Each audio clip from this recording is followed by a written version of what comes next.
안녕하세요. 녹색소비자연대 은지원입니다. 네, 안녕하세요. 김혜란 변호사입니다. 네, 변호사님 안녕하셨어요. 안녕하세요. 오랜만이죠? 네, 정말 예, 오랜만입니다. 저희가 지금 몇 주 쉬었습니다. 사실 일이 좀 많아가지고. 네. 오늘은 어떤 사례입니까? 신종 코로나에 대한 안내 문자를 이용한 보이스피싱 사례입니다. 아, 여기까지 보이스 피싱을 하는데 요즘 사실 안전 문자가 거의 매일 오고 있잖아요. 우리 지하철을 타면은 지금 갑자기 진동이 같이 한꺼번에 울리는 때가 있거든요. 중앙재난안전대책본부하고 행안부, 그 다음에 각종 지자체, 서울시 이런 데서 지금 문자가 계속 오고 있는데요. 이거와 유사한 문자인가요?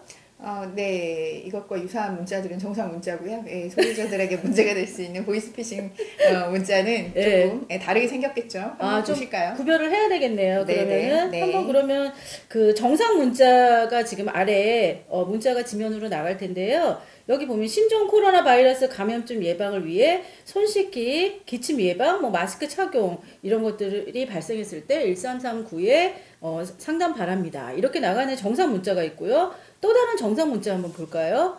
중앙재난안전대책본부 신종 코로나 바이러스 대응 경계 단계로 격상, 중국 방문 후 발열, 호흡기 증상 시 1339 또는 보건소로 문의하시기 바랍니다. 이렇게 문자가 오고 있는데 그럼 네. 의심 문자는 어떤 것이죠? 네, 의심 문자 한번 볼까요? 네, 아래와 같습니다. 네, 국내 우한폐렴 급속도 확산 감염자 및 접촉자 신분 정보 확인하기. 그리고 휴게소에서 수많은 사람과 접촉, 그리고 URL들이 막 나와 있네요. 근데 딱 보기에도 사실 URL을 눈여겨보면 좀 어색합니다. 그러네요. 네. 그러면은 요즘에 사실 행안부나 재난대책본부에서 지금 오는 문자가 많아서 코로나 우한 폐렴이라고 하면은 우리가 일단 클릭해서 들어가 보게 되거든요. 예, 그것을 악용한 방법이죠. 예, 그걸 악용한 사례라고 볼 수 있는데 만약에 휴대폰에 어떤 앱을 설치하라고 하는 경우가 있는데 이럴 때는 어떤 일이 발생을 하게 되죠? 네, 악성 앱을 설치하게 되면 계좌번호라든지 개인정보 등 우리가 지켜야 할 비밀 정보들이 모두 빠져나갈 수 있기 때문에 앱을 설치하시면 안 됩니다. 근데 만약에 모르고 딱 눌러서 앱이 설치가 되면 어떻게 되죠? 혹시라도 설치하게 되는 경우라면 비밀 정보라든지 개인 정보를 누르지 않도록 유의하셔야겠죠.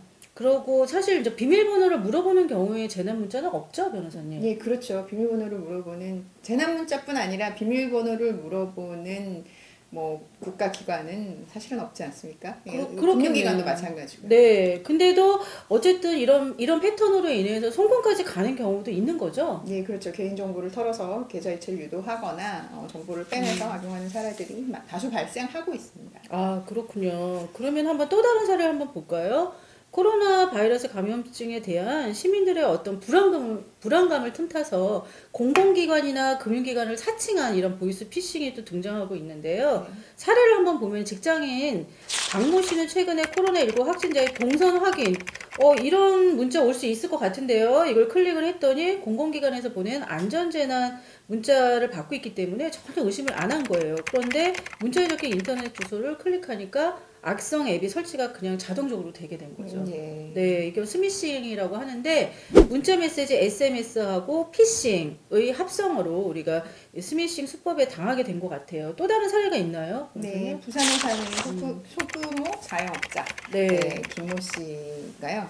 얼마 전 주거래 은행에서 신용대출을 받았습니다. 코로나19 사태로 가게 운영이 원활하지 않았기 때문에 직원 인건비가 많이 연체되어 있었고요. 그래서 얼마 후에 시중은행의 대리라고 밝힌 A씨가 자기 은행에서 더 좋은 조건으로 대출을 시켜줄 테니 기존에 받은 대출을 정리해야 되고 그것을 위해서 자기에게 알려준 계좌로 일부 변제를 해라 라고 안내를 했고 서류 제출을 하기 위해서 은행을 방문한 김모 씨는 자기가 보이스피싱을 당했다는 사실을 나중에 알게 됐지만 이미 돈은 다 인출되어 버린 이거는 사건. 너무 그럴듯한 사례인데요. 네네. 네. 금융감독원이 제공한 자료에 의하면 2월 15일 기준으로 스미싱 문자 건수가 1만 건에 이른다고 해요. 네. 그리고 전화로 확진자 등을 사칭해서 나는 확진자인데 당신 식당을 갔었다 이런 식으로 자영업체 금전을 요구하는 그런 보이스피싱도 이건 최근 들어 너무한 거 증가하고 아니냐고. 있다고 합니다. 원래 성행하고 있던 보이스 피싱이었는데 이 코로나19 사태를 맞이해서 더 그 수법도 다양화되고 더 악용하는 사례가 많이 늘어난 것 같고요. 네. 이 보이스 피싱이 의심되는 문자나 전화에 대해서는 아예 음. 접촉을 하지 않는 것이 바람직할 것 같습니다. 네, 의심이 되는 전화는 가급적 받지 않는 게 네. 좋겠고요. 만약에 받더라도 여러 가지 주의를 해야 되겠네요. 자, 사실 근데 보이스피싱에 취약한 게 어르신들이잖아요. 이 어르신들이 거래하는 은행에 이제 지연 이체를 좀 신청을 해야 되겠고요. 네, 그리고 개인정보를 이용해서 국외에서 또 현금 인출을 시도하는 경우도 있을 것 같은데요. 이거를 막는 어떤 IP를 차단하는 그런 서비스를 신청하는 것도 좋은 방법일 것 같네요. 예, 네. 그리고 그 보이스피싱을 당해서 돈을 송금했다면 은행 고객센터로 연락을 하거나 경찰 182번이고요. 금융감독원 1332에 계좌 지급 정지 요청을 하시는 것이 필요할 것 같습니다. 네, 소비자들이 보이스 피싱에 당하지 않게 잘 대처하는 것도 중요하지만 사실 더 중요한 거는 이 다양한 방법으로 사실 시도가 되고 있거든요. 그렇기 때문에 이러한 유형을 잘 파악해서 근절시키는 것도 꼭 필요하다는 그런 생각이 듭니다.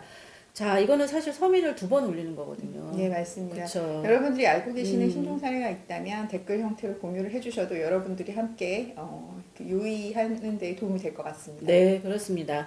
변호사님 오늘 감사드리고요. 네. 여러분 구독, 좋아요 많이 눌러주시면 큰 힘이 됩니다. 다음 시간에 만나요. 네, 감사합니다.